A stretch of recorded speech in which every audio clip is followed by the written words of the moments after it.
Sometimes a man spends so long running from his past that he forgets he's been searching for his future.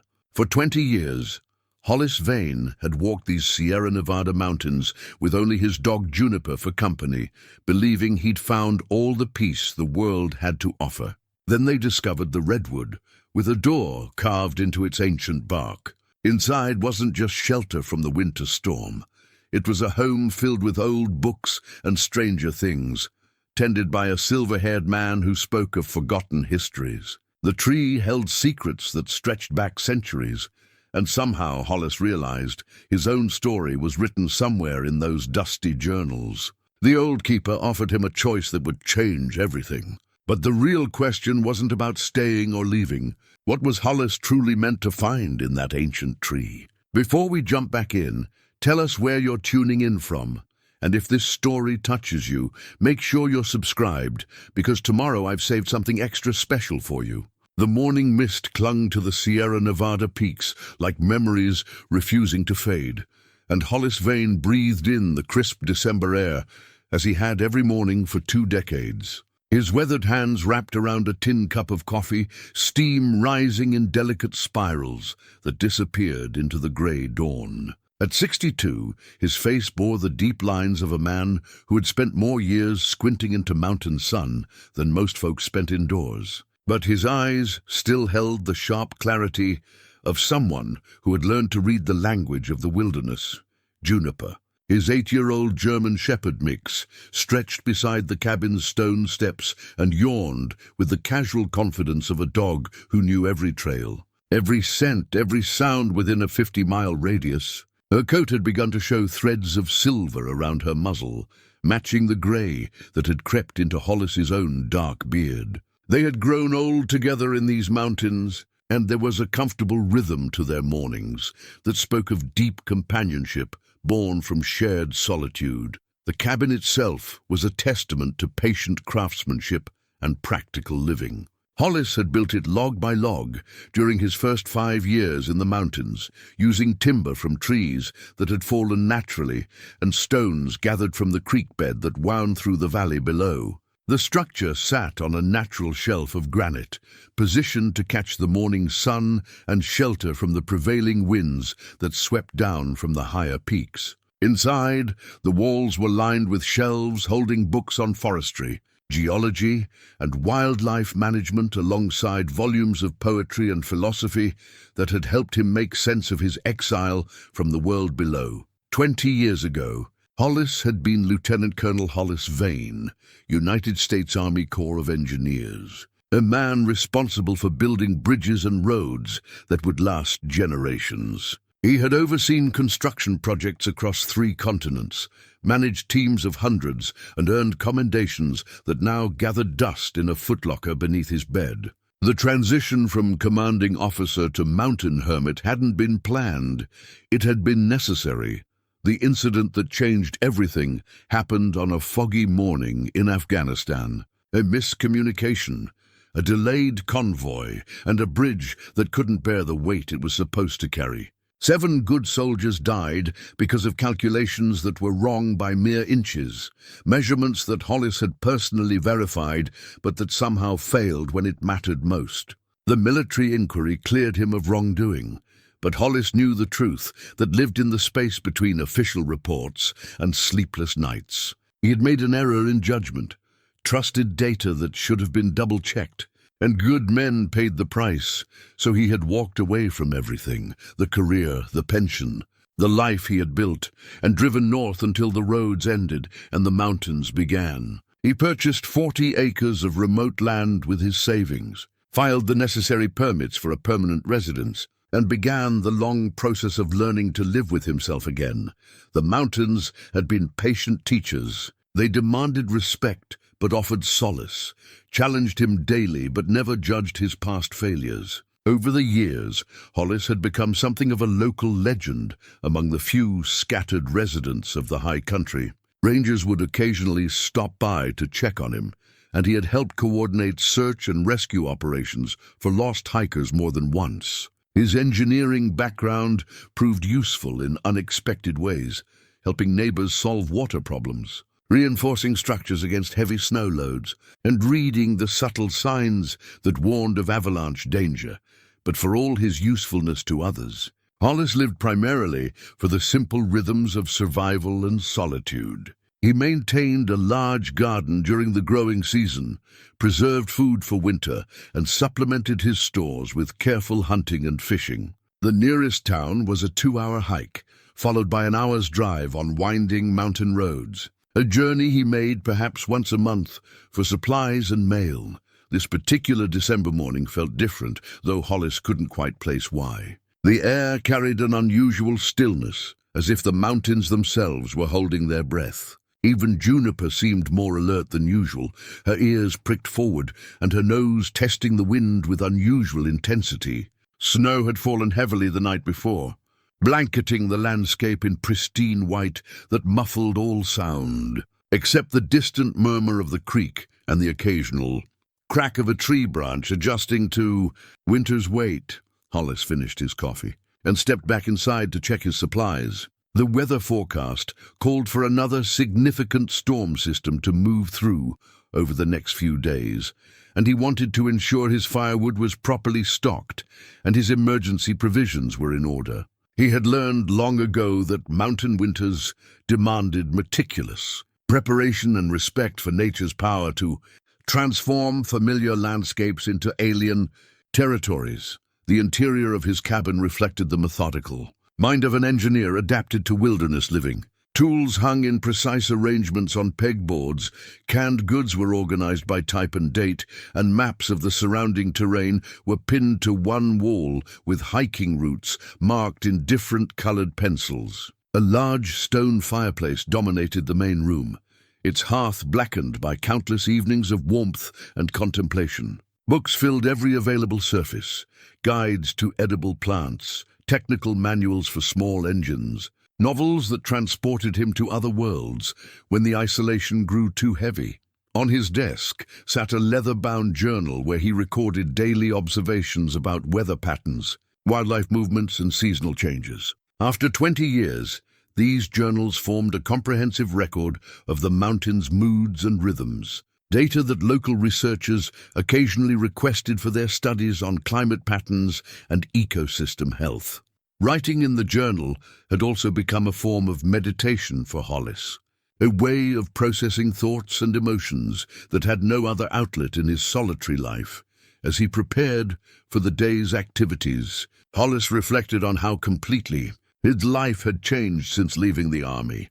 The man who once briefed generals and managed million-dollar projects now found deep satisfaction in splitting firewood and tracking deer sign through fresh snow. He had discovered that competence could be rebuilt even after devastating failure, that useful skills could be learned at any age, and that peace sometimes required retreating from the world that had wounded you. Juniper's sudden bark broke him from his reverie. She stood at the door, tail rigid and ears forward, staring toward the tree line beyond the cabin's clearing. Hollis grabbed his heavy coat and boots, stepping outside to see what had captured her attention.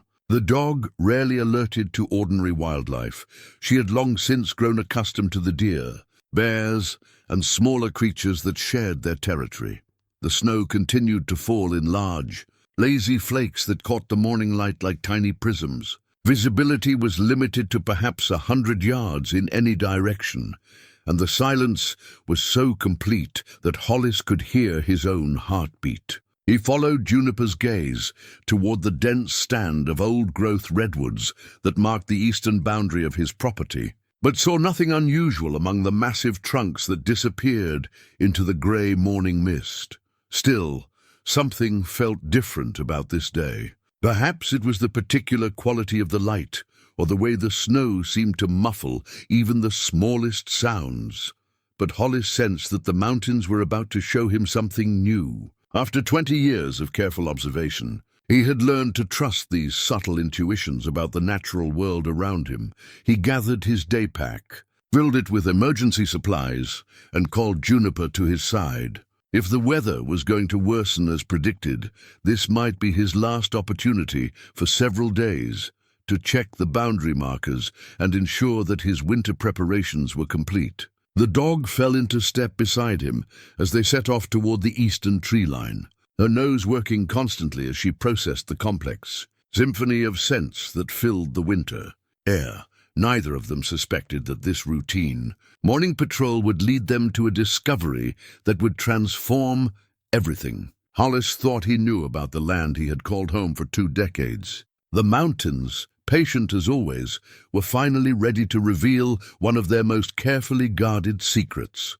The Redwood Grove stretched before them like a natural cathedral, its towering pillars disappearing into the grey mist above. These ancient giants had stood for over 1,000 years, their massive trunks scarred by fires that had swept through the mountains in centuries past. Yet they endured with the quiet dignity of beings that had witnessed the rise and fall of countless generations. Hollis had walked among them hundreds of times, finding solace in their timeless presence whenever the weight of solitude grew too heavy. But today, something was different. Juniper stopped abruptly 30 yards into the grove, her body going rigid in the alert stance that signaled genuine alarm. Her hackles rose slightly, and a low whine escaped her throat. Not fear exactly, but profound uncertainty about something that challenged her understanding of familiar territory. In all their years together, Hollis had never seen her react this way to anything in these woods. "What is it, girl?" he whispered, though the question was more for himself than for the dog. The snow had been falling steadily for hours, creating a muffled silence that seemed to amplify every small sound. Yet as they stood there listening, Hollis became aware of something he had never noticed before in this place, a subtle humming, barely perceptible, like the sound of distant machinery, or perhaps wind moving through a structure he couldn't see. Juniper took a tentative step forward, then looked back at Hollis with an expression that seemed to ask for guidance. He had learned to trust her instincts completely over the years, knowing that her senses could detect things that remained invisible to human perception. If she was uncertain, there was genuine reason for caution. They moved deeper into the grove, following a familiar game trail that wound between the massive trunks. The redwoods here were among the largest Hollis had ever seen, some measuring more than 20 feet in diameter and rising to heights that vanished in the low-hanging clouds. Their bark was deeply furrowed and had a reddish hue that seemed to glow softly in the diffused morning light. It was the glow that Hollis noticed first. About 100 yards ahead, filtered through the falling snow and morning mist, he could see what appeared to be a warm, golden light emanating from somewhere among the trees. At first, he assumed it was simply sunlight breaking through the cloud cover, but as they approached, it became clear that the illumination was coming from ground level and had a steady, artificial quality that natural light never possessed. Juniper's whining grew more pronounced, but she continued forward with the determination of a dog, following a scent trail that both intrigued and worried her. Hollis found himself moving more carefully, placing each step with the deliberate caution he had learned during his military service when approaching potentially dangerous situations. The source of the light revealed itself gradually as they drew closer. It was coming from what appeared to be a door, an actual wooden door, set directly into the trunk of one of the largest redwoods in the grove. The door was clearly handmade, constructed from what looked like the same reddish wood as the tree itself, with intricate carvings that depicted scenes of natural life, deer drinking from streams, eagles soaring above mountain peaks, and human figures that seemed to be engaged in various forms of work and celebration. But it was impossible. Hollis had passed this exact tree dozens of times over the years. He was certain of it. The distinctive branching pattern, the particular scarring from an old lightning strike, the moss formations, all of it was familiar. Yet there had never been a door here before. The golden light seeped around the edges of the doorframe and through what appeared to be a small window set into its upper portion. The illumination had a warmth that seemed to push back against the cold mountain air, creating a small zone of relative comfort in the snow-filled grove. As they stood there, staring at something that defied rational explanation, the door began to open. It moved slowly, with the careful deliberation of someone who had sensed their approach and was choosing to reveal himself rather than remain hidden. The hinges made no sound, despite the door's obvious age and the weather conditions that should have caused wood and metal to protest any movement. A figure appeared in the doorway, an elderly man with silver hair that reached his shoulders and a beard that was even longer and more flowing than Hollis's own. His clothes were simple but well made, consisting of wool pants, a heavy cotton shirt, and a vest that appeared to be crafted from leather that had been worked until it was as soft as cloth. But it was his eyes that captured Hollis's attention immediately. They were pale blue, almost grey, and held a depth that spoke of decades, perhaps centuries, of accumulated wisdom and careful observation. The man stood in the doorway for a long moment, studying Hollis and Juniper with the same careful attention they were giving him. His expression was neither welcoming nor hostile, but rather seemed to be making some kind of assessment about their character and intentions. "I have been waiting for you," the old man said finally, his voice carrying clearly through the falling snow despite its soft, measured tone. "Though perhaps not as long as I have waited for others." Hollis felt his mouth go dry. Nothing about this situation made sense according to any framework of reality he understood. A door in a tree trunk, a man living inside a redwood, the implication that their meeting had been somehow anticipated.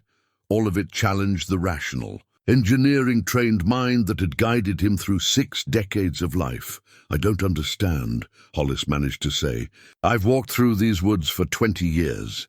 This door, none of this was here before." The old man smiled, and the expression transformed his weathered features into something almost grandfatherly. "Time moves differently here than it does in your world below. Things become visible when they choose to be seen, or when the person walking among these trees is ready to see them.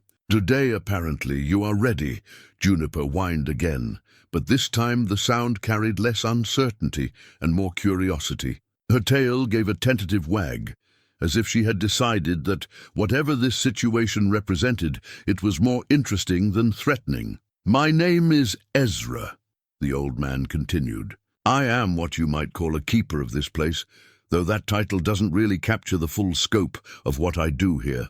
Would you like to come inside? The storm is going to intensify soon, and there are things I believe you need to see." The rational part of Hollis's mind screamed warnings about the impossibility of what he was experiencing.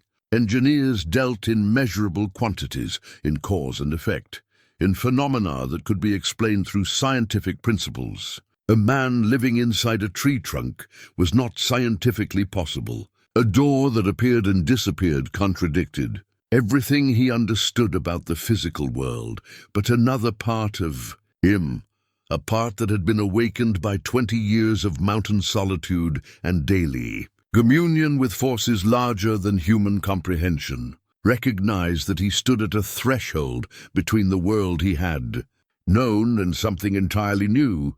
The same intuition that had guided him through wilderness survival, that had taught him to read weather patterns and animal behavior, now told him that this moment was significant beyond anything he could currently understand. "I think," Hollis said slowly, looking down at Juniper and then back at the impossible man in the impossible doorway, "that we would very much like to come inside." Ezra stepped aside, gesturing for them to enter. As Hollis approached the threshold, he could feel warmth radiating from within the tree, along with the scent of wood smoke, old books, and something else he couldn't quite identify, something that reminded him of libraries and workshops and places where important work was done. He paused at the threshold, looking back once at the familiar world of snow and ancient trees that had been his reality for 2 decades. Then he stepped forward into the warm golden light, with Juniper close beside him, crossing from everything he had known into something that would change his understanding of the world forever. The interior of the Redwood defied every law of physics Hollis thought he understood. What should have been a cramped hollow within the tree's trunk opened into a spacious room that seemed far larger than the circumference of even the massive redwood could contain. The ceiling stretched high above, supported by living wood that curved and branched in organic patterns, while the walls glowed with the same warm golden light that had drawn them through the snow. Juniper padded across the threshold without hesitation, her usual caution abandoned in favor of intense curiosity. She immediately began investigating the space with her nose, her tail wagging as she discovered scents that apparently fascinated rather than alarmed her. Whatever this place was, it passed her instinctive tests for safety and welcome. "How is this possible?" Hollis whispered, turning slowly to take in the impossible architecture surrounding them. Ezra closed the door behind them with a soft click that seemed to seal them away from the winter storm completely. The sounds of wind and falling snow vanished, replaced by the gentle crackling of a fire somewhere deeper in the space and the subtle creaking of living wood, adjusting to accommodate its unusual residence. "Possibility," Ezra said, hanging his heavy coat on a peg carved directly from the wall, "is a much more flexible concept than most people realize. The world you know below operates according to certain rules, but those rules are not universal. Here, in places where the old knowledge still holds sway, different principles apply." The room was furnished with handcrafted pieces that seemed to have grown from the wood itself, rather than being constructed from separate materials. Chairs carved from burled redwood held cushions woven from wool in natural colors. Tables formed from cross-sections of massive branches displayed books, instruments, and artifacts that Hollis couldn't immediately identify. Shelves lined the walls from floor to ceiling, filled with volumes bound in leather, cloth, and materials he didn't recognize. But it was the books themselves that drew his attention most powerfully. Even from across the room, he could see that many of them were ancient. Not just old, but truly ancient, with bindings that suggested they had been created centuries or even millennia ago. The titles visible on their spines were written in scripts he couldn't read, languages that seemed to predate anything he had encountered in his education or military service. "What is this place?" he asked, his engineer's mind still struggling to process the spatial impossibility of the room's dimensions. "This is a repository," Ezra replied, moving to tend a fire that burned in a hearth carved from the living wall, one of several dozen that were established long ago to preserve knowledge that the outside world was in danger of losing. Books, records, maps, techniques, stories, anything that seemed important enough to save for future generations. Hollis approached one of the shelves, drawn by volumes that seemed to call out for examination. Up close, he could see that the collection was far more diverse than he had initially realized. Ancient texts sat beside relatively modern scientific journals. Hand-copied manuscripts shared space with printed books. Maps drawn on materials he couldn't identify were rolled and stored in specially crafted wooden tubes. "How long have you been here?" he asked, running his fingers along the spine of a book written in what appeared to be Latin. "Time moves differently in this place," Ezra said, echoing his earlier comment. "I have been the keeper of this repository for what feels like a very long time, but measuring that duration in years or decades would be meaningless. When I first accepted this responsibility, there were still passenger pigeons in your forests and buffalo covered your great plains. Does that help you understand the scope of what we're discussing?"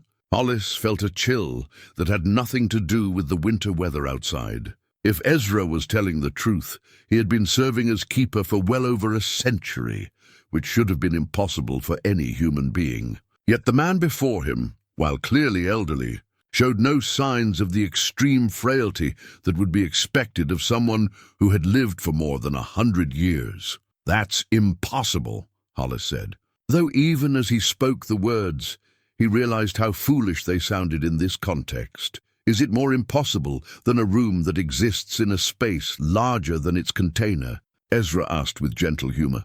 Or a door that appears only when someone is ready to see it?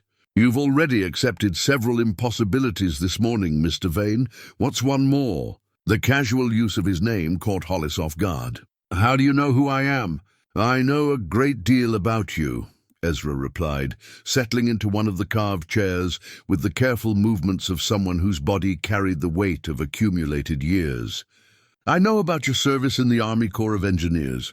I know about the bridge in Afghanistan and the 7 soldiers who died because of a miscalculation that haunts you still. I know about the 20 years you've spent in these mountains, punishing yourself for a mistake that was as much about impossible circumstances as it was about human error. Hollis felt his knees go weak. The details of the Afghanistan incident were classified, known only to a handful of military personnel and investigators. The psychological aftermath, the self-imposed exile, the daily struggle with guilt and responsibility, these were private matters he had never discussed with anyone. How could you possibly know about that? He asked, his voice barely above a whisper. Because, Ezra said gently, part of my responsibility as keeper involves understanding the people who are drawn to this place. You didn't find this door by accident, Mr. Vane. You've been walking these woods for 20 years, and the door has been here all along, waiting for the right moment to reveal itself. That moment came today because you're finally ready to confront some truths about yourself and your place in a larger story. Juniper had completed her initial exploration and now sat beside Hollis, pressing against his leg in the way she always did when she sensed his distress. Her presence was grounding, a reminder that whatever impossible circumstances he found himself in, some constants remained reliable. I don't understand any of this, Hollis said, though he was beginning to suspect that understanding might not be the most important requirement for whatever was happening to him. Understanding will come, Ezra assured him.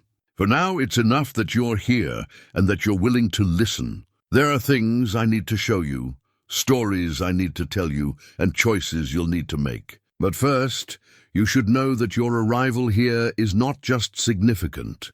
For you, it's significant for the preservation of knowledge that could be lost forever if certain events are allowed to unfold as they currently appear to be heading. The weight of implication in Ezra's words settled over Hollis like a heavy cloak. Whatever this place was, whatever impossible realities it represented, it seemed that his presence here was connected to something much larger than his personal journey of healing and self-discovery. What kind of knowledge? He asked, though part of him wasn't certain he was ready for the answer. Ezra smiled, but there was a sadness in the expression that spoke of burdens carried for far too long in solitude. The kind that could change how humanity understands its relationship with the natural world, he said. The kind that powerful people would kill to possess or destroy. The kind that you, with your particular combination of skills and experience, might be uniquely qualified to help preserve. Ezra rose from his chair with deliberate care and moved to a section of shelving that held what appeared to be maps and charts. He selected a large, rolled document and carried it to a table near the center of the room, gesturing for Hollis to join him as he carefully unrolled the ancient parchment. The map that revealed itself was unlike anything Hollis had ever seen. It depicted the Sierra Nevada mountain range in extraordinary detail, but included geographical features that didn't exist on any modern survey. Hidden valleys, underground waterways, and structures that appeared to be built into mountainsides were marked with symbols and notations in multiple languages and scripts. This is a map of the true geography of these mountains, Ezra explained, his finger tracing routes that wound between familiar peaks and through valleys Hollis didn't recognize. It shows not just the physical features that your modern cartographers record, but also the hidden places where knowledge has been preserved, where the old ways are still practiced, where the boundary between your everyday world and deeper realities grows thin. Hollis studied the map with the trained eye of someone who had spent decades reading topographical surveys and engineering blueprints. The technical quality of the cartography was exceptional, with elevation markings, watershed boundaries, and geological formations rendered in precise detail. But scattered throughout the familiar landscape were dozens of symbols marking locations that he was certain didn't exist. These places, he said, pointing to a cluster of symbols near what he recognized as his own valley. I've hiked every trail in this region. I've never seen anything like what's marked here, because you weren't ready to see them, Ezra replied. Or perhaps because the time wasn't right for them to reveal themselves. The world contains far more mysteries than most people suspect. Mr. Vane, your scientific training has taught you to trust only what can be measured and verified. But there are forms of knowledge that operate according to different principles. The artifact that dominated this section of the repository was a device that Hollis couldn't immediately categorize. It sat on a pedestal near the map table, constructed from what appeared to be a combination of polished wood, worked metal, and crystalline components that caught and reflected the golden light in complex patterns. Gears and mechanisms were visible through openings in its casing, but their purpose wasn't obvious to someone trained in conventional engineering. "What is that?" Hollis asked, drawn to examine the device more closely. "A knowledge compass," Ezra explained. It was created by craftsmen who understood that information, like magnetic force, has directional properties. It can locate repositories of preserved knowledge, identify threats to that knowledge, and sometimes, under the right circumstances, reveal connections between past events and future possibilities. As Hollis leaned in to study the device, its crystalline components began to glow more brightly, and he could hear the subtle sound of internal mechanisms beginning to move. The effect was both fascinating and unsettling, suggesting that the device was somehow responding to his presence. "It's reacting to you," Ezra observed with interest. "That's unusual." "The compass typically requires specific activation procedures before it will respond to anyone other than the repository's keeper." "What does that mean?" Hollis asked, though he suspected the answer would be another piece of impossible information that challenged his understanding of reality. "It means," Ezra said carefully, "that you have a stronger connection to this place and its purposes than either of us realized. The compass recognizes something in you that qualifies you as more than just a visitor." Before Hollis could respond, the device emitted a soft chiming sound, and a series of symbols began to appear on its surface, not carved or printed, but somehow manifesting from within the crystalline components themselves. The symbols pulsed with light in sequence, creating patterns that seemed almost like a form of communication. "What is it telling us?" Hollis asked, mesmerized by the display. Ezra frowned as he studied the symbols, his expression growing more concerned with each passing moment. "It's detecting a threat," he said finally. "Something that endangers not just this repository, but the entire network of knowledge preservation sites throughout the region." The implications of this statement sent a chill through Hollis that had nothing to do with the winter weather outside. The idea that there were multiple sites like this one, hidden throughout the mountains he had called home for 20 years, was staggering enough. But the suggestion that they were all under some form of threat raised questions that he wasn't certain he was prepared to confront. "What kind of threat?" he asked. "The kind that has been growing in power and influence for decades," Ezra replied, his voice heavy with the weight of long-held fears finally being voiced. "There are people in your world below who have become aware of places like this one. They don't understand what we preserve here, but they know it represents forms of knowledge and power that they want to control or destroy." Juniper, who had been exploring the repository with calm curiosity, suddenly lifted her head and began to growl low in her throat. Her attention was focused on the door they had entered through, and her body language suggested she was detecting something outside that concerned her. "What is it, girl?" Hollis asked, moving to where she stood. Ezra was already extinguishing the fire in the hearth and moving to dim the golden lights that illuminated the repository. "Someone is approaching through the grove," he said quietly. "Someone who shouldn't be able to find this place unless they have assistance from people who understand how to breach the protections that keep us hidden." The knowledge compass continued to chime softly, its symbols now pulsing in urgent red patterns that needed no translation to communicate alarm. Outside, barely audible through the thick walls of the living tree, came the sound of voices and movement through the snow-covered forest. Who could it be? Hollis whispered, though part of him already suspected the answer wouldn't be reassuring. Representatives of the threat I mentioned, Ezra replied, moving to a section of the repository where more unusual devices were stored. People who have been searching for places like this one for years, and who have finally developed the means to locate them. Your arrival here today may not have been the coincidence I thought it was. It may have been the trigger that revealed our location to those who would destroy what we've spent centuries preserving. The weight of responsibility settled over Hollis like a crushing load.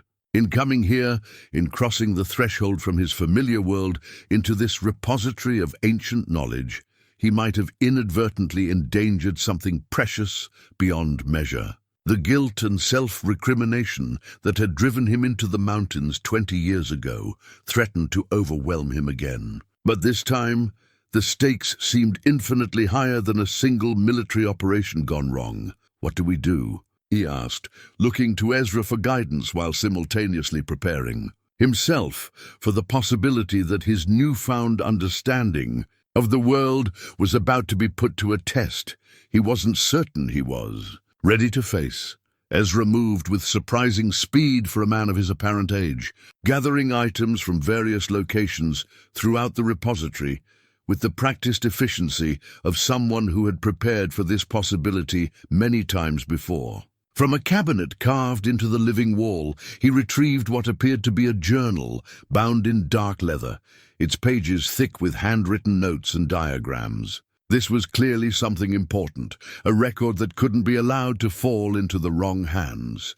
"The Chronicle of Keepers," he explained tersely, securing the journal in a waterproof pouch. "If something happens to me, this contains the locations of all the other repositories, along with the protocols for contacting their keepers. You'll need it to warn them about what's happening here." "Why me?" Hollis asked, though he was already moving to help gather whatever items Ezra deemed essential. 20 years of mountain living had taught him to respond quickly to emergencies, even when he didn't fully understand their nature. "Because," Ezra said, pulling a canvas bag from beneath one of the tables, "you're the first person in 50 years to find this place, and that doesn't happen by accident. The repositories choose their own successors. Mr. Vane, the knowledge compass recognized you for a reason." Outside, the voices were growing closer, accompanied by the distinctive sound of multiple people moving through deep snow with purpose rather than casual exploration. Juniper's growling had intensified, and she positioned herself between the door and the two men, her protective instincts fully engaged. The Chronicle of Keepers, Hollis realized, was the central artifact of this chapter of their story. As Ezra pressed the waterproof pouch into his hands, he could feel the weight of centuries of accumulated knowledge and responsibility. This wasn't just a book. It was a lifeline connecting dozens of hidden sanctuaries scattered throughout the Mountain West, each one preserving pieces of wisdom that the modern world had forgotten or discarded. "Listen carefully," Ezra said, his voice taking on the urgency of a man running out of time. "There's a passage that leads deeper into the mountain, beyond this chamber. If we're discovered here, I want you to take Juniper and follow that passage to its end. You'll find yourself in a cave system that connects to several valleys north of here. The Chronicle contains maps that will guide you to the next repository. What about you?" Hollis asked, though he suspected he already knew the answer. "I've been keeper of this place for more than a century," Ezra replied with calm resignation. "My responsibility is to the knowledge preserved here, not to my own survival. If these people have come to destroy what we've protected, then someone needs to stay behind to ensure they understand the true scope of what they're attempting to eliminate." The voices outside had stopped, suggesting that whoever was approaching had reached the grove where the Redwood stood. In the silence that followed, Hollis could hear the subtle sounds of people spreading out, taking positions around the massive tree. These weren't casual hikers or lost tourists. They moved with the tactical discipline of individuals trained for coordinated operations. "How many?" Ezra whispered, though his question seemed to be directed at the knowledge compass rather than at Hollis. The device responded by projecting a series of light patterns onto the ceiling of the repository, creating what appeared to be a tactical map of the surrounding area. Red points of light indicated the positions of at least 8 individuals, arranged in a rough circle around the tree. 2 additional signals showed movement along the trail they had followed into the grove, suggesting that reinforcements were still arriving. Military or paramilitary, Hollis observed, his training allowing him to read the tactical implications of the deployment pattern. They've established a perimeter before attempting entry. These people know what they're doing. Unfortunately, yes, Ezra agreed. The organization that employs them has been growing in influence for decades. They call themselves the Rationalist Collective, and they believe that any knowledge that can't be verified through conventional scientific methods represents a threat to human progress. They've been systematically locating and destroying repositories like this one for the past 20 years. The irony wasn't lost on Hollis that his own scientific training and rational worldview aligned closely with the philosophy Ezra was describing as threatening. Just hours earlier, he would have been skeptical of claims about ancient knowledge and mystical repositories hidden in trees. Now he found himself preparing to defend such a place against people who thought like he used to think. "Why now?" he asked. "What changed that allowed them to find this place?" "You did," Ezra said, though his tone held no accusation.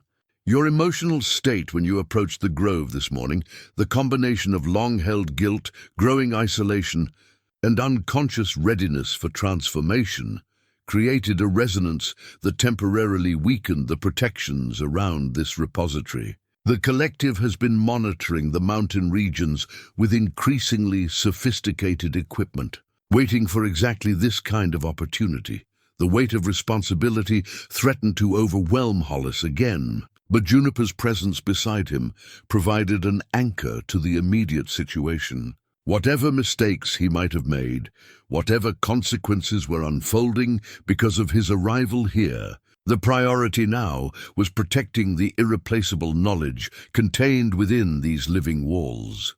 A sharp knock echoed through the repository as someone struck the outer door with what sounded like a metal tool. The sound was deliberately authoritative, designed to communicate that the people outside expected compliance rather than resistance. "Federal agents," a voice called through the door. "We have a warrant to search these premises for materials related to national security concerns. Open this door immediately."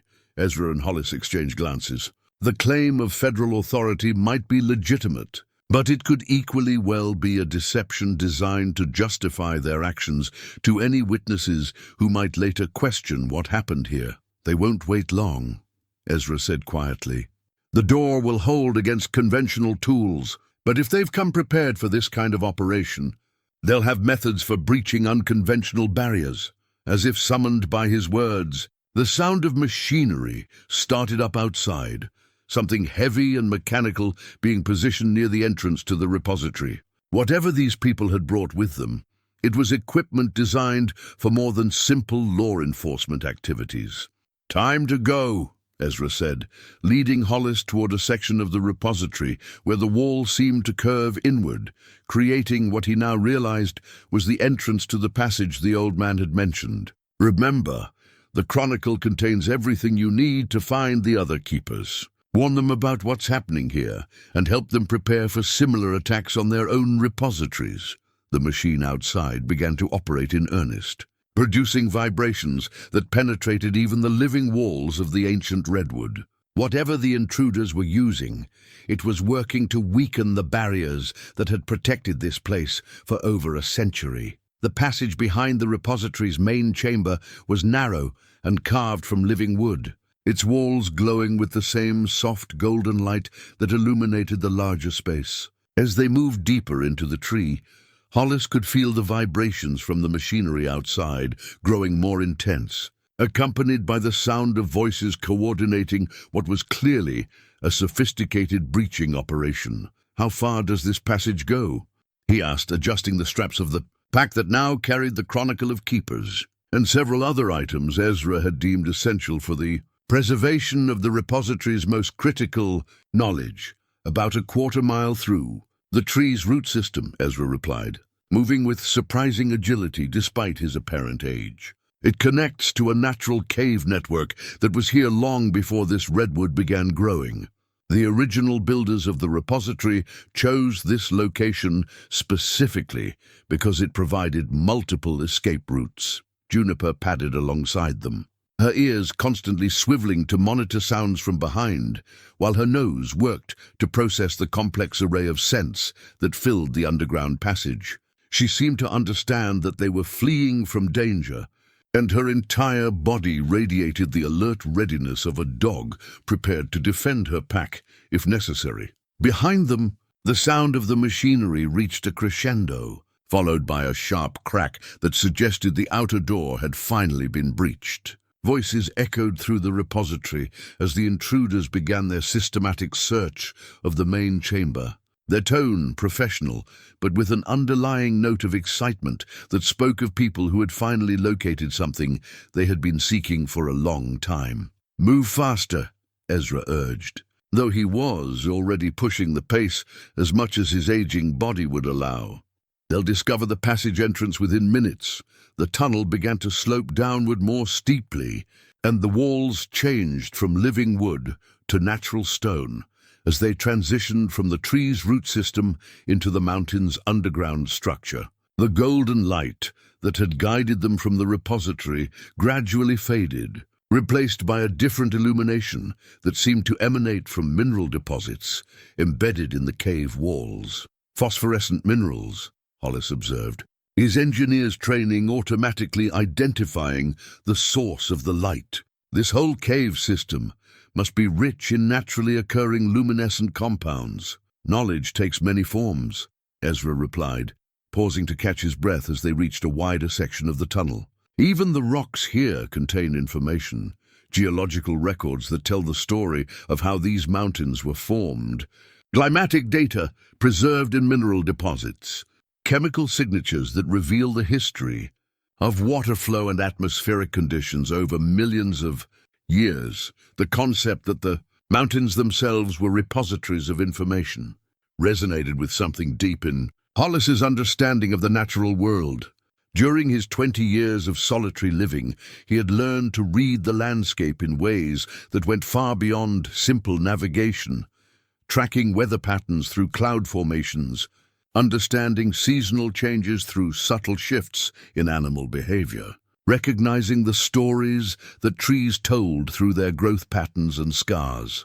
From the artifact he now carried, the Chronicle of Keepers seemed to pulse with warmth against his back, as if responding to their proximity to other sources of preserved knowledge. The journal represented not just a record of repository locations, but a living document that connected him to a network of guardians who had dedicated their lives to preserving wisdom that the modern world had forgotten. Behind them, the sound of pursuit had begun, voices calling to each other as the intruders discovered the passage and began to follow their trail. Flashlight beams occasionally flickered against the tunnel walls behind them, suggesting that their pursuers were moving quickly and with purpose.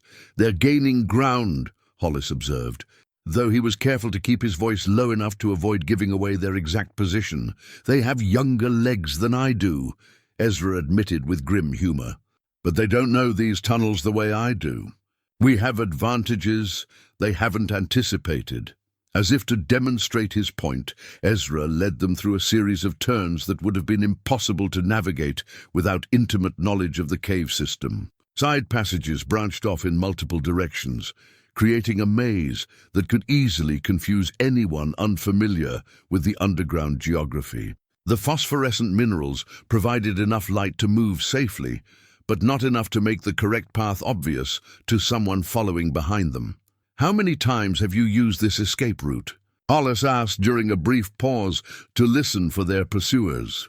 "More often than I would prefer," Ezra replied. "The Rationalist Collective has been growing more aggressive in their operations over the past decade. They've destroyed 3 repositories that I know of and attempted attacks on several others. Each time they succeed, they acquire more information about our network and our methods of protection. The implications of this ongoing campaign of destruction weighed heavily on Hollis's conscience. These repositories represented centuries of accumulated wisdom, irreplaceable knowledge that could never be recovered once it was lost. The idea that a systematic effort was underway to eliminate such places felt like a form of cultural vandalism on an enormous scale. What do they gain by destroying the repositories? He asked. Even if they don't believe in the value of the knowledge preserved there, why not simply ignore it? Because, Ezra said, his voice heavy with the weariness of someone who had contemplated this question many times, they understand that knowledge represents power, and they cannot tolerate the existence of power they cannot control. The repositories preserve ways of understanding the world that challenge the supremacy of conventional scientific materialism. To people who have built their careers and their worldview on the assumption that only measurable, repeatable phenomena are real, places like this represent an existential threat. The tunnel began to widen again, and Hollis could sense that they were approaching some kind of larger chamber. The air moved differently here, carrying scents of pine and snow that suggested proximity to the surface. After what felt like hours underground, but was probably only 30 or 40 minutes, they might finally be nearing an exit from the cave system. Almost there, Ezra confirmed, though his breathing had become more labored from the sustained exertion. The main exit opens into a valley about 3 miles north of where we started. From there, you'll be able to reach the next repository using the maps in the Chronicle. What about you? Hollis asked, though he suspected the answer hadn't changed during their underground journey. I'll be staying here, Ezra said with quiet determination.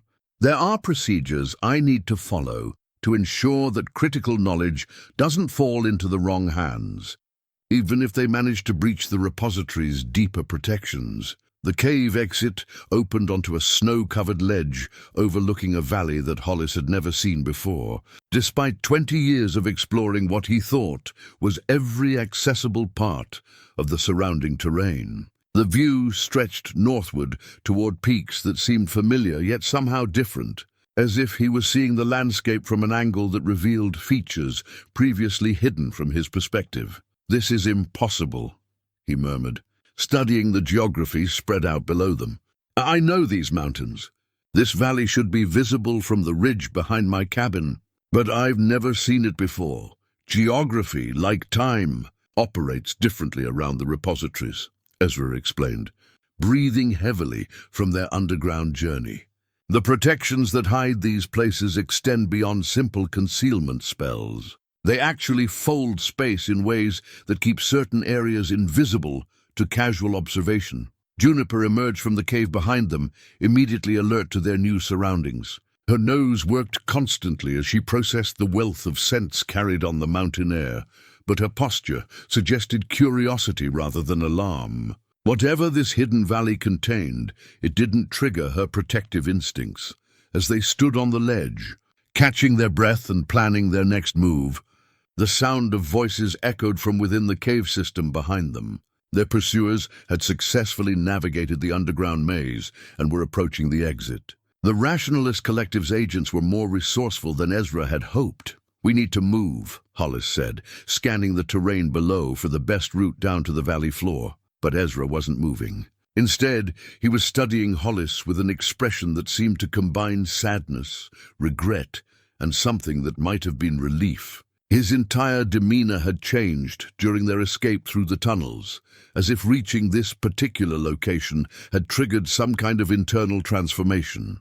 "There's something I need to tell you," Ezra said quietly. "Something about why you were really drawn to the repository today, and why the knowledge compass responded to you so strongly." The seriousness in his tone made Hollis pause, despite the urgency of their situation.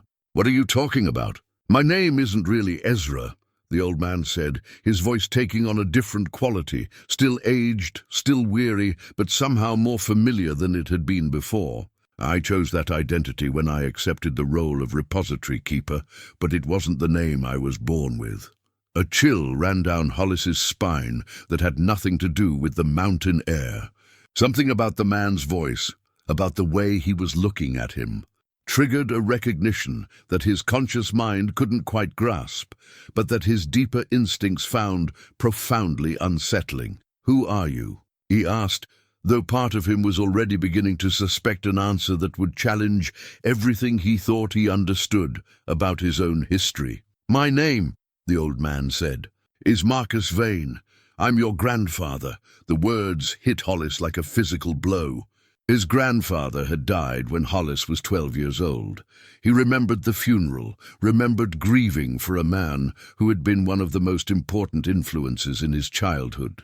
Marcus Vane had been a forest ranger, a man who had taught young Hollis to read animal tracks, to understand weather patterns, to respect the natural world as a living system worthy of careful study and protection. "That's impossible," Hollis whispered. But even as he spoke the words, he was seeing resemblances that he had somehow missed during their time together in the repository. The shape of the eyes, the line of the jaw, the particular way of moving that spoke of decades spent in mountain terrain.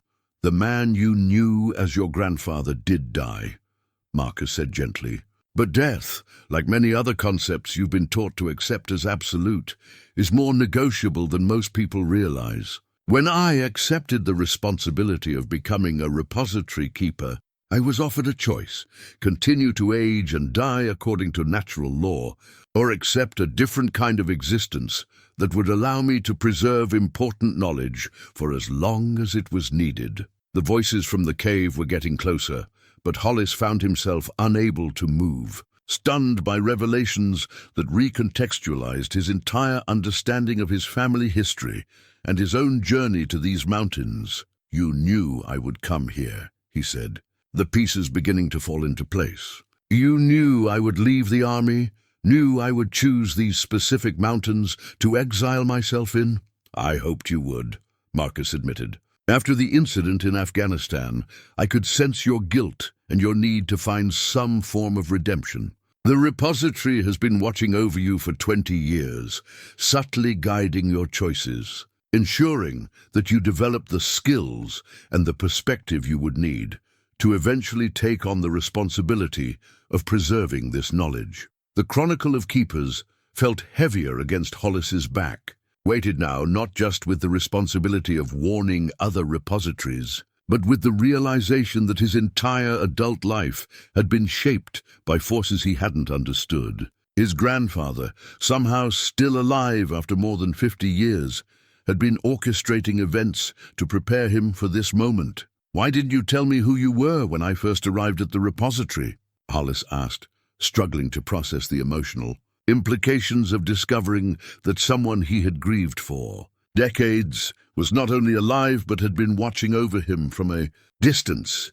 "Because you needed to choose this path freely," Marcus replied. "If you had known that your grandfather was the keeper of the repository, your decision to help preserve the knowledge would have been influenced by family loyalty rather than genuine commitment to the cause. The repositories require keepers who understand the true scope of what they're protecting." The sound of footsteps on stone echoed from the cave entrance, accompanied by the harsh beam of tactical flashlights. Their pursuers had reached the exit and would emerge onto the ledge within moments. "Time to go," Marcus said. But instead of moving toward the descent route, he turned back toward the cave entrance. "You need to reach the next repository and warn its keeper about what happened today. The Chronicle will guide you. Trust its wisdom, even when it seems to contradict your rational understanding of the world." "I'm not leaving you here," Hollis said, finally understanding what his grandfather intended to do. "You are," Marcus replied, with the gentle firmness that Hollis remembered from childhood. "Because this is bigger than either of us, and the knowledge must be preserved. The rationalist collective has been systematic in their destruction of the repositories, but they've never captured a keeper alive before. If I can convince them that I'm the only guardian of this knowledge network, it might buy you time to warn the others." The artifact that would define this moment of the story wasn't something physical that Hollis could carry with him. It was the revelation itself, the truth about his grandfather's survival, and the recognition that his entire life had been shaped by purposes larger than his personal guilt and redemption. The Chronicle of Keepers was important, but the real artifact was the knowledge of his own identity as part of a family legacy, dedicated to preserving wisdom for future generations.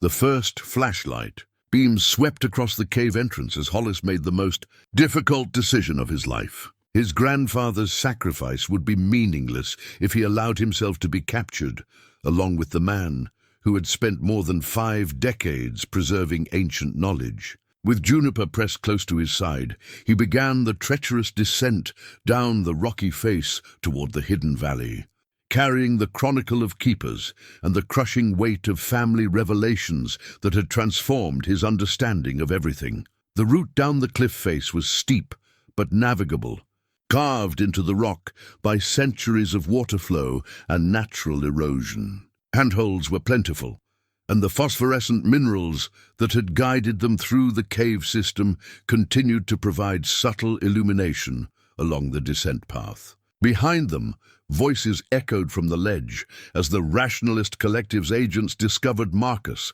standing alone at the cave exit. "Where is the other man?" a voice demanded, sharp with authority and barely controlled frustration. "What other man?"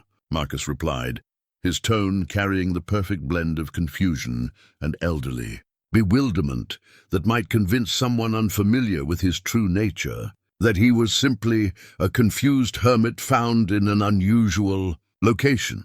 "Our monitoring equipment detected 2 human heat signatures entering the cave system," the voice continued. "You're going to tell us where your companion went, and you're going to explain how you gained access to the repository we've been tracking for the past 6 months." Hollis forced himself to continue descending, even as every instinct screamed at him to climb back up and help his grandfather face whatever interrogation was about to unfold. Juniper seemed to understand their predicament, moving with unusual care to avoid dislodging loose stones that might reveal their location to the people above. "Repository?" Marcus said, and Hollis could hear the genuine puzzlement in his voice. "I'm afraid I don't know what you're talking about. I was exploring these caves when the storm started, looking for shelter.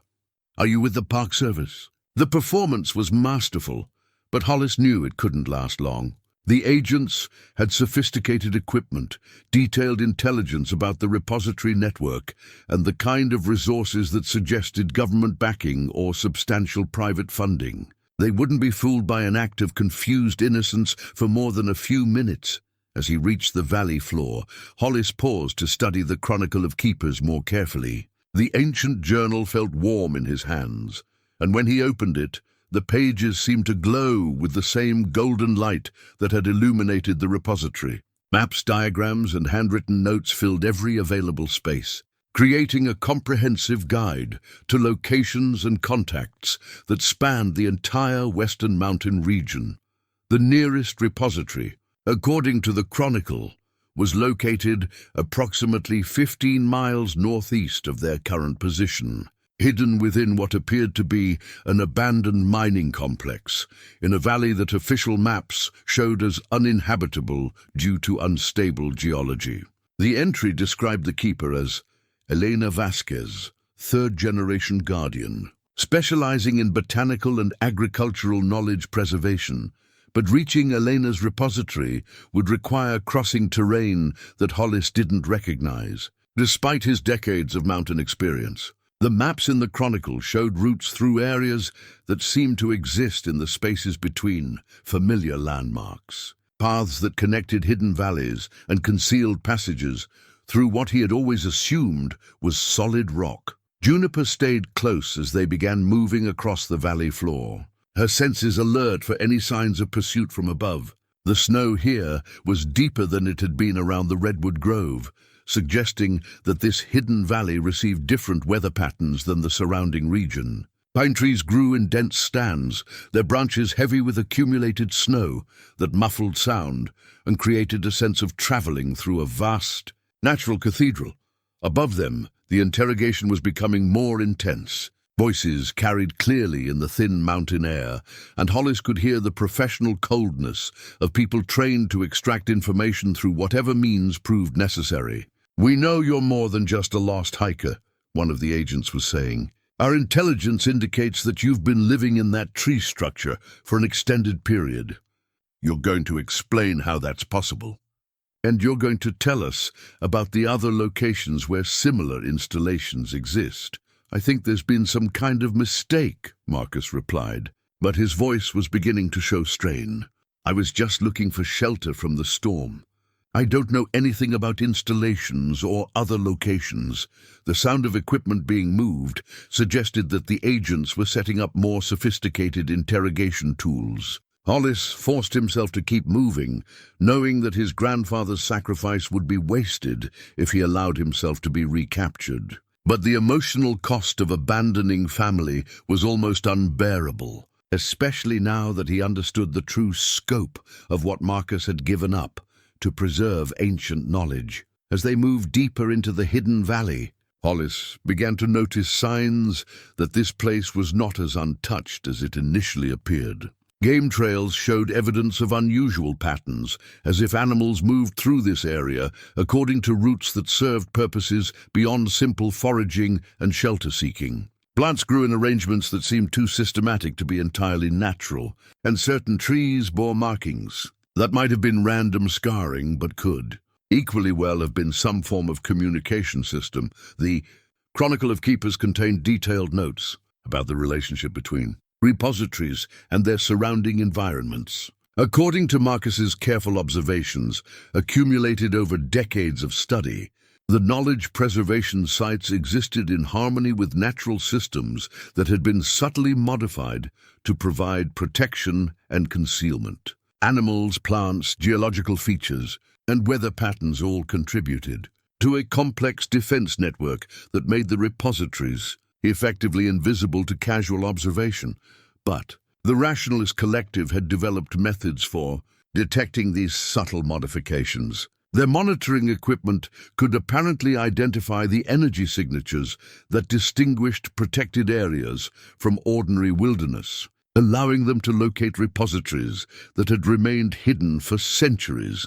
As Hollis studied the Chronicle while walking, he began to understand the true scope of what was at stake. The network of repositories represented not just a collection of old books and artifacts, but a comprehensive alternative approach to understanding the relationship between human knowledge and natural systems. Everything from agricultural techniques that worked in harmony with local ecosystems to weather prediction methods based on animal behavior to healing practices that used locally available plants was documented and preserved within the scattered installations. The destruction of this network would represent a catastrophic loss of human cultural heritage, comparable to the burning of the Library of Alexandria, but spread across dozens of locations and encompassing knowledge traditions that stretched back thousands of years. From above, the sound of the interrogation had changed. Marcus's voice was no longer audible, replaced by the harsh tones of agents communicating with someone via radio equipment. The conversation was too distant to make out specific words, but the urgency in their voices suggested that they were coordinating with a larger operation. "Base, this is Team Alpha," one voice called clearly enough for Hollis to understand. "We have secured the primary target, but the secondary individual escaped into the valley system. Request immediate deployment of tracking assets to prevent compromise of additional sites." The implications were chilling. The attack on Marcus's repository hadn't been an isolated operation, but part of a coordinated campaign designed to roll up the entire knowledge preservation network. Other teams were probably moving against other repositories at this very moment, using intelligence gathered from previous raids to systematically eliminate the Guardians and destroy their collections. Hollis quickened his pace, urgency driving him forward despite the challenging terrain and his emotional exhaustion. Elena Vasquez needed to be warned about what was happening, and through her, word could be spread to other keepers throughout the region. The Chronicle of Keepers contained contact protocols and emergency communication methods that could potentially save lives and preserve at least some of the threatened knowledge. But as they approached the edge of the hidden valley, Hollis realized that reaching the next repository would require more than simply following the maps in the chronicle. The paths described in Marcus's notes seemed to exist in a different version of reality than the terrain he could see before him. To find Elena's installation, he would need to learn to perceive the landscape in ways that his rational, engineering-trained mind had never been taught to consider.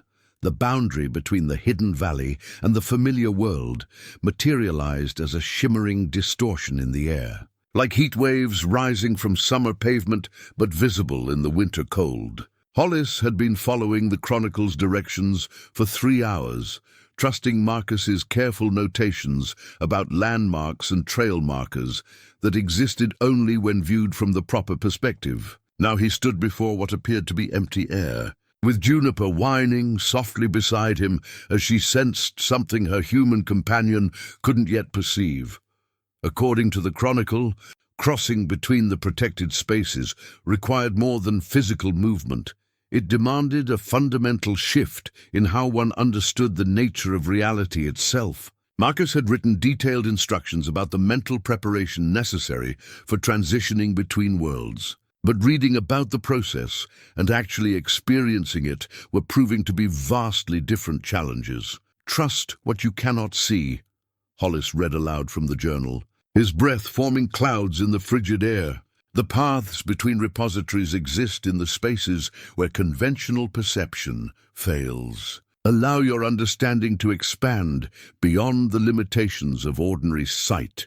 The advice sounded like mystical nonsense to his engineer's mind, but everything about the past day had challenged his assumptions about what was possible. If doors could exist in living trees and rooms could be larger than their containers, then perhaps the landscape itself could be more flexible than he had ever imagined. He closed his eyes and tried to quiet the analytical part of his mind that insisted on cataloging and measuring everything he encountered. Instead, he focused on the feelings that had guided him through 20 years of mountain living, the intuitive sense of direction that helped him navigate in fog, the subtle awareness of weather changes that came through his skin rather than his instruments, the deep knowledge of seasonal rhythms that he had absorbed through daily observation rather than formal study. When he opened his eyes again, the world had changed. The shimmering distortion had resolved into a visible pathway that led through what his rational mind insisted was solid rock, but which now appeared as a natural archway opening into different terrain entirely. Beyond the threshold, he could see the abandoned mining complex that marked Elena Vasquez's repository, its weathered buildings nestled in a valley that definitely hadn't existed in this location. When he closed his eyes, Juniper had already moved through the archway, her tail wagging with the enthusiasm of a dog who had finally been allowed to follow a scent trail that had been calling to her for hours. She turned back to look at Hollis with an expression that seemed to ask why he was hesitating to follow her into obviously interesting territory. "Sometimes," he murmured to himself, "being rational means accepting that rationality has limits." He stepped through the archway. The sensation was like walking through cool water, despite the absence of any moisture. For a moment, his senses couldn't process the transition properly, and he experienced the disorienting feeling of existing in two places simultaneously. Then the effect passed, and he found himself standing in a valley under a sky that showed no signs of the storm that had been gathering. In the world he had just left, the mining complex ahead of them consisted of several wooden buildings in various states of repair, connected by paths that had been cleared of snow despite the apparent absence of any caretaker. Smoke rose from the chimney of the largest structure, and warm light glowed in its windows, creating the welcoming atmosphere of a home where someone was expecting visitors. But as they approached the main building, Hollis became aware of other presences in the valley, movement in his peripheral vision, shadows that seemed more purposeful than could be explained by wind-blown vegetation, and the subtle sense of being observed by multiple sets of eyes. The rationalist collective had either followed them through the reality shift or had arrived here through other means. The Chronicle of Keepers felt heavier against his back, weighted with the responsibility of warning Elena about the coordinated attack on the repository network. But as he studied the terrain around the mining complex, he realized that arriving ahead of the collective's agents might not be the advantage he had hoped for. If they were already in position around Elena's repository, his presence here might have led them directly to another target. Juniper's growl confirmed his suspicions. She had detected human scents that didn't belong to the repository's keeper, positioned in locations that suggested surveillance rather than casual presence. The agents had anticipated his destination and had arrived first, turning Elena's sanctuary into a trap designed to capture the one person who could warn the other repositories about the systematic assault on their network. From the main building, a figure emerged, a woman in her 50s with graying hair and the kind of practical clothing that spoke of someone who spent her days working with soil and growing things. Elena Vasquez moved with the calm confidence of someone on familiar ground, but her posture suggested awareness of the watchers hidden around her property. She had seen Hollis approaching and was walking out to meet him, but her route was deliberately taking her away from the buildings and toward a section of the valley where large boulders provided cover from observation. Whatever was about to happen, Elena had her own plans for dealing with the situation. Elena reached the cluster of boulders just as the first shots rang out across the valley. The Rationalist Collective's agents had abandoned stealth in favor of direct action, apparently concluding that capturing their targets alive was less important than preventing the repository network from receiving any warning about the coordinated attacks. Down! Elena shouted, diving behind the largest boulder as bullets chipped fragments from the stone around them. Juniper pressed herself against the ground beside Hollis, her ears flattened, but her eyes alert for any opportunity to help defend her pack. "You're Hollis Vane," Elena said. Not a question, but a statement of recognition. "Marcus sent word through the emergency protocols that you would be coming. I'm sorry about what happened to him." The confirmation that Marcus had been captured, or worse, hit Hollis like a physical blow, but he forced himself to focus on the immediate crisis. "How many agents are positioned around the complex?" he asked, his military training automatically assessing their tactical situation. 8 that I've identified," Elena replied, checking the loads in what appeared to be a well-maintained hunting rifle. "They arrived about an hour before you did, which suggests they have intelligence about the repository locations and the routes between them. Someone has been feeding them information from inside our network." The possibility of betrayal within the Keeper community added another layer of complexity to an already desperate situation. If the collective had access to detailed intelligence about repository locations, security procedures, and communication protocols, then warning the other Keepers might not be enough to save the knowledge preservation network. "What's our way out?" Hollis asked, studying the terrain around their position while bullets continued to crack overhead. "There isn't one," Elena said, with the calm resignation of someone who had accepted the likely outcome of their situation. "Not for both of us. But the knowledge must survive, even if we don't." She reached into her jacket and pulled out a small device that Hollis recognized as similar to the knowledge compass from Marcus's repository. This one was smaller and more portable, designed for field use rather than permanent installation. "This will guide you to the 3 remaining repositories that haven't been compromised," she explained, pressing the device into his hands. "The coordinates are encoded in the compass readings, and it will respond to your presence the same way Marcus's compass did. You have the Chronicle of Keepers, and now you have the means to navigate between the protected spaces without following established routes." The gunfire had stopped, suggesting that the agents were repositioning for a coordinated assault on their boulder shelter. In the silence that followed, Hollis could hear voices calling tactical instructions and the sound of equipment being moved into position. "There's something else you need to know," Elena continued, her voice dropping to barely above a whisper.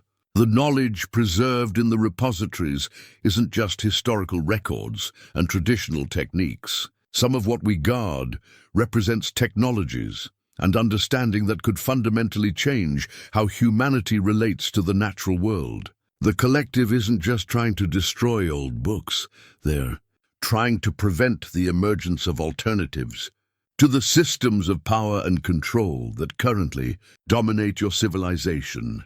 The implications of this revelation transformed Hollis's understanding of the stakes involved in their struggle. If the repositories contained knowledge that could offer solutions to environmental degradation, sustainable approaches to energy and agriculture, or methods for living in harmony with natural systems, then their destruction represented more than cultural loss. It was an act of sabotage against humanity's future possibilities. "Go," Elena said, pointing toward a section of the valley where the terrain offered concealment, but also provided access to the reality boundary that would allow him to continue his mission. "I'll buy you as much time as I can. I'm not leaving you here to face this alone," Hollis protested, but Elena was already moving, using the boulder field as cover while she positioned herself to engage the advancing agents.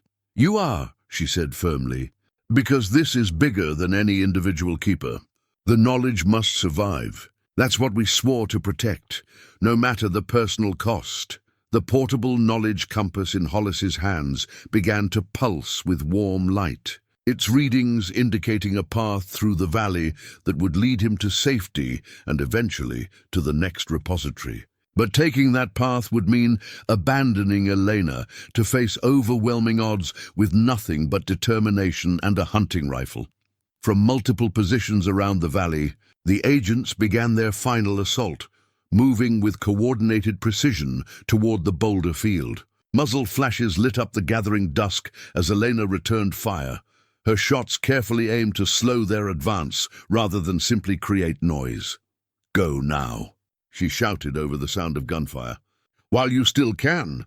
Hollis looked back once as he began moving toward the indicated escape route, carrying the Chronicle of Keepers, the portable compass, and the terrible weight of responsibility for preserving knowledge that could change the world.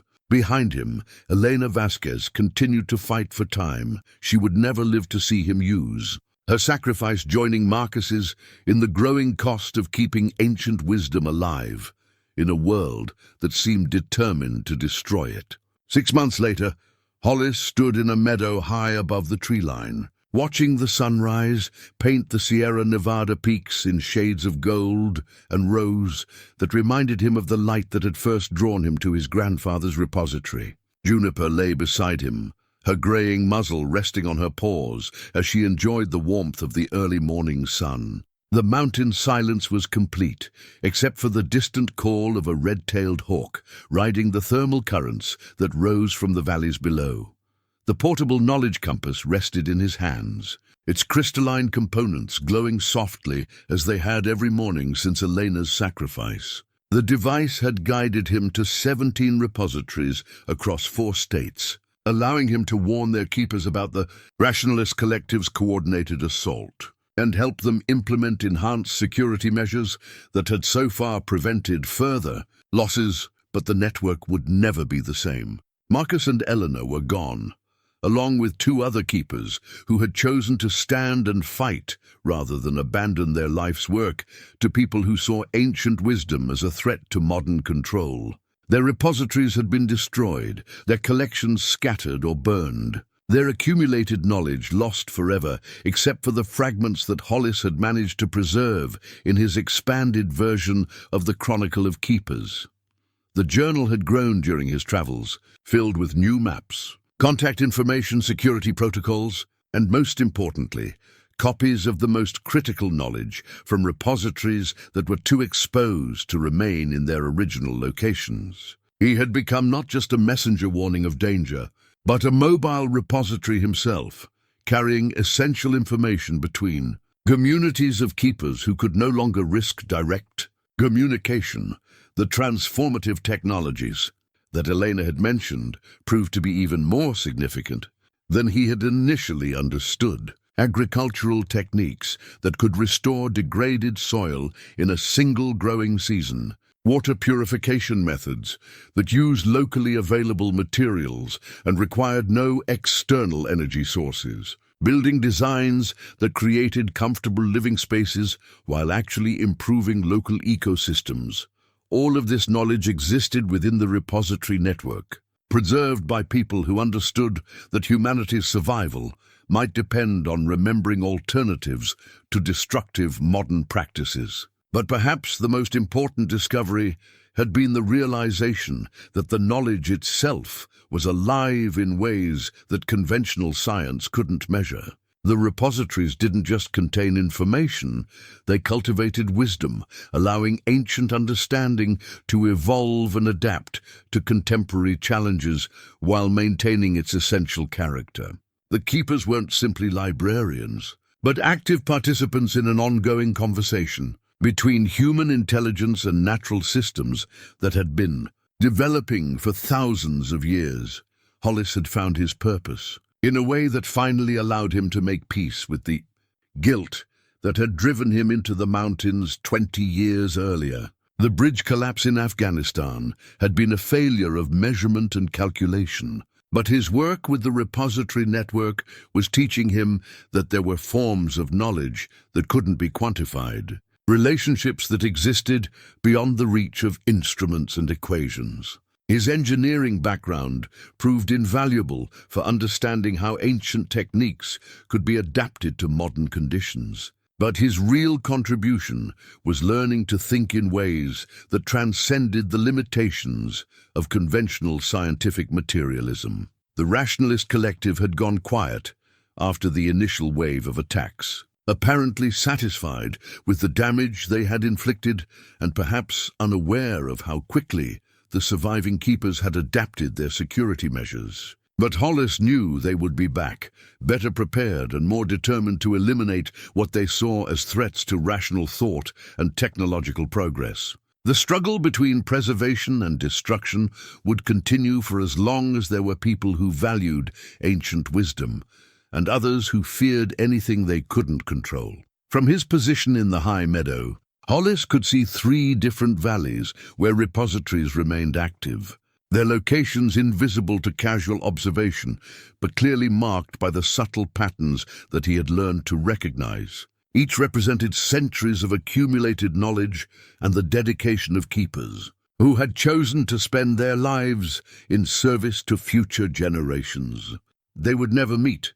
The portable knowledge compass pulsed once in his hands, indicating that new information was being transmitted through the network of connected devices. Somewhere, another keeper was sharing discoveries or requesting assistance with challenges that required collaborative solutions. The network was healing, adapting, growing stronger despite the losses it had suffered. Juniper stirred beside him, lifting her head to test the morning air with her nose. She had adapted to their new life of constant travel with the resilience of a dog who trusted her human to make good decisions about their shared adventures. In her simple presence, Hollis found daily reminders that loyalty, affection, and practical wisdom were sufficient foundations for a meaningful life, regardless of how complex the larger world might become. As they prepared to leave the meadow and continue their journey to the next repository on his route, Hollis reflected on how completely his understanding of the world had changed since that December morning when he had first seen a door glowing in the bark of an ancient redwood. He had come to the mountains seeking solitude and escape from responsibility, but had discovered instead a calling that connected him to something much larger than his personal failures and regrets. The mountains had taught him patience during his 20 years of exile, but the repositories had taught him purpose. The knowledge he now carried would outlive him, just as it had outlived Marcus and Elena and countless other keepers whose names were recorded only in the pages of journals like the one he carried. He had become part of a story that stretched back centuries and would continue for centuries more.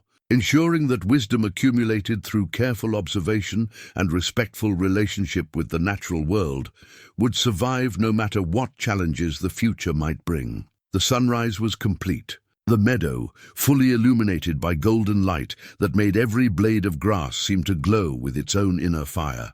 It was time to move on, to carry the knowledge forward, to continue the ancient work of preservation that had become his inheritance and his gift to generations yet to come.